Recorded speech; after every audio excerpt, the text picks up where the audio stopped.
So we are honoring and really remembering some of our sports favorites and some sports figures who we've lost this year in 2020. And staying with DC athletics, go, Ben's Chili Bowl, all things DC. Yeah. We lost another DC great.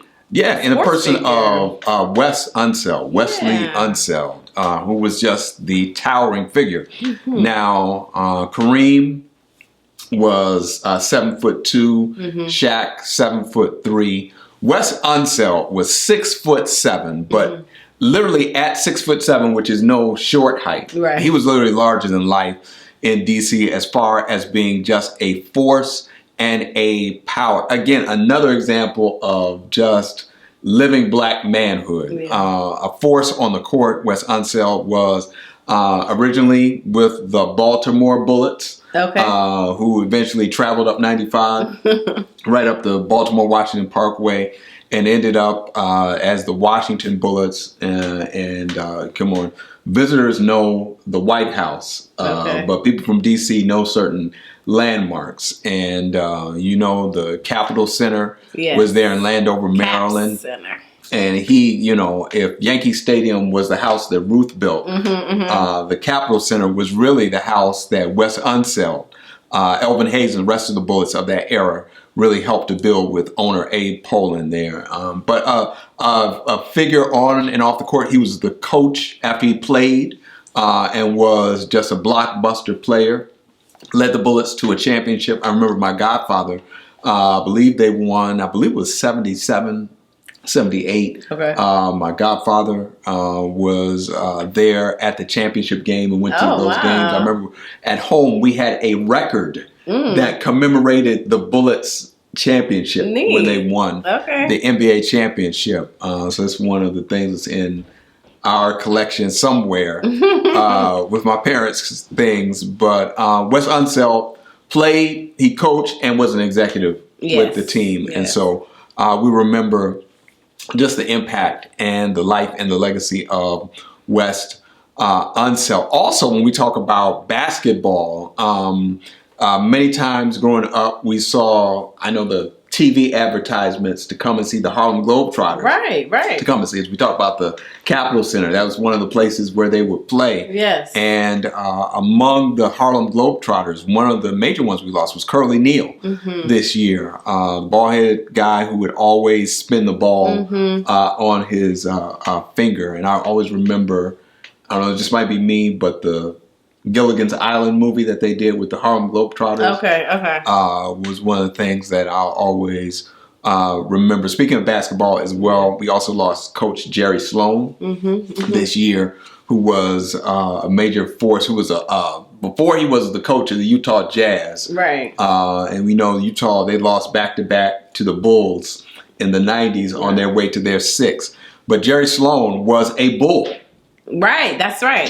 Jerry Sloan was a Bull. That's right. And was really a premier player for them as well. And when we think of NBA, especially that 1990s era, you would not have NBA basketball being what it is as the global success that it is and has been, and even the national success that it has been, without this man right here.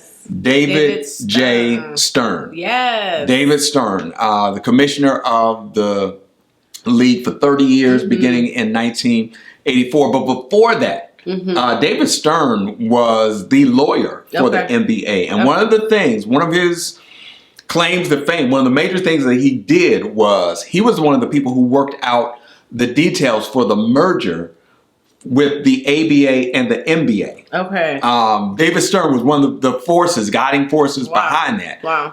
And so as a result of that, you have major TV contracts, major distributions deals. And so the NBA, you don't have what the NBA had with first Bird and then Magic and then Jordan. And then, we can name the names on without David Stern. And he was one of the first people to see that the NBA needed not just to be a national game, but a global game. Beautiful point. So we started sending NBA teams over to Africa and to Europe and to Asia, to different places, just kind of to grow the game.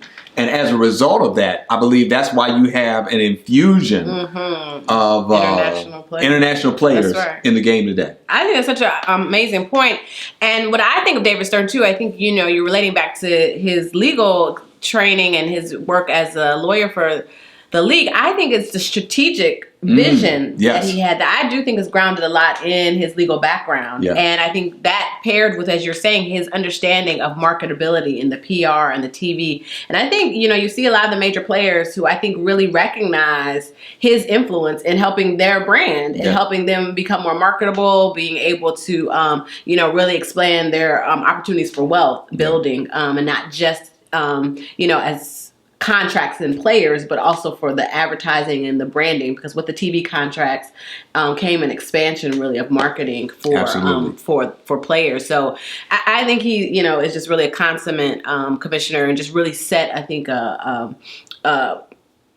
don't know if rubric's the right word, but really just in a model of transcending influence as a commissioner. Absolutely, so, absolutely. Sure. So many much appreciation, I should say, and many salutes to Commissioner David J. Stern. Now, shifting gears a little bit, going from the court to the gridiron. This year we also lost a person in the name of Gayle Sayers. Right. Which was such that's a heartbreaking loss. I remember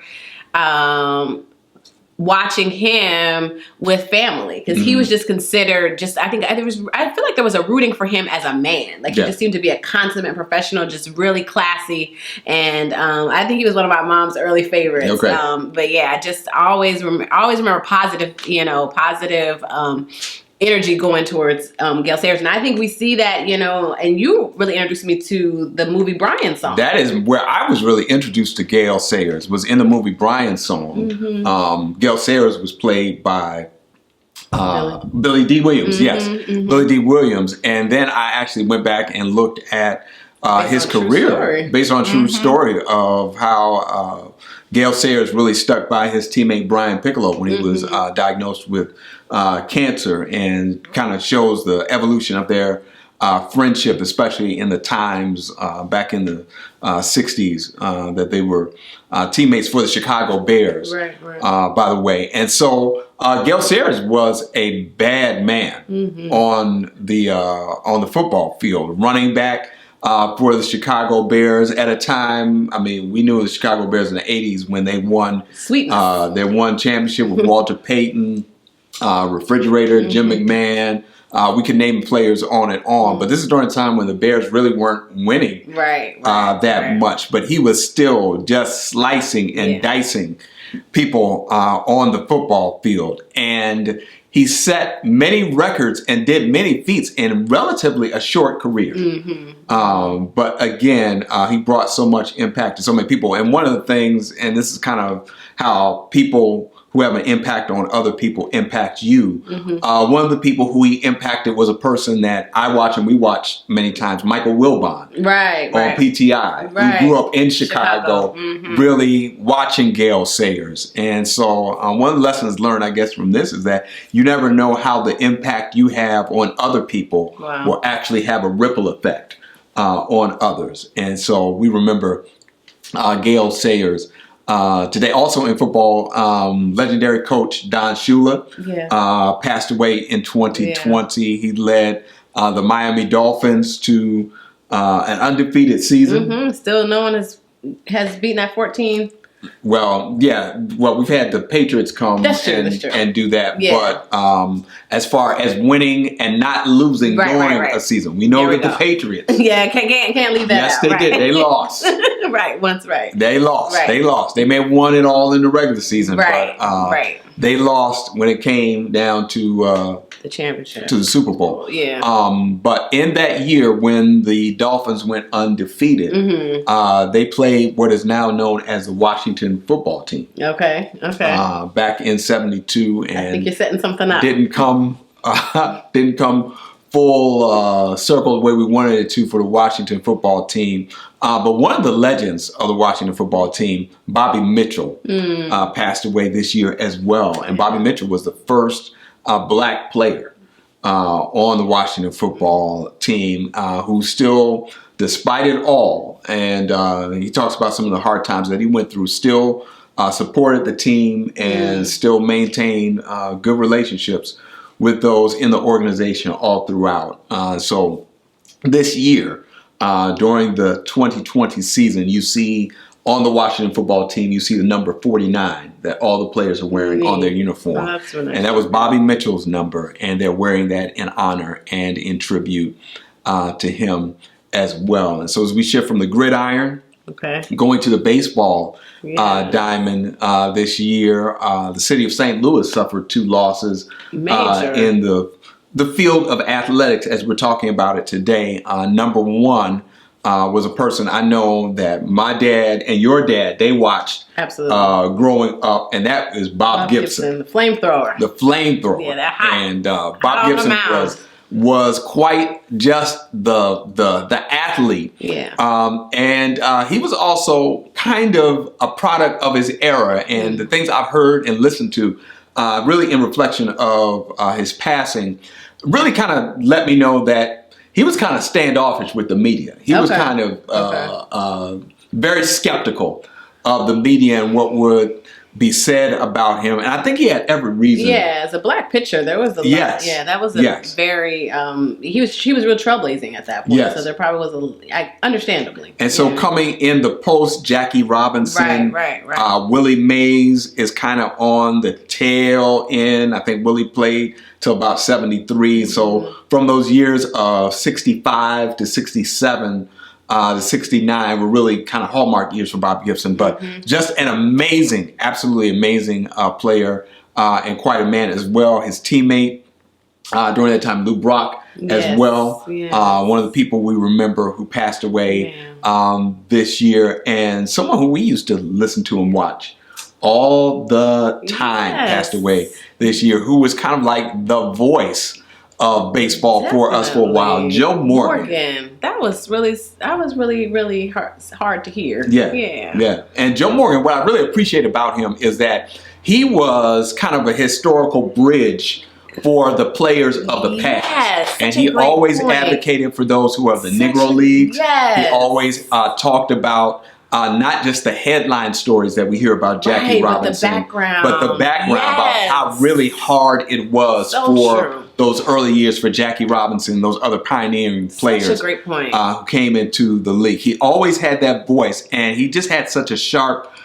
baseball mind. That was just it was just intriguing to listen to.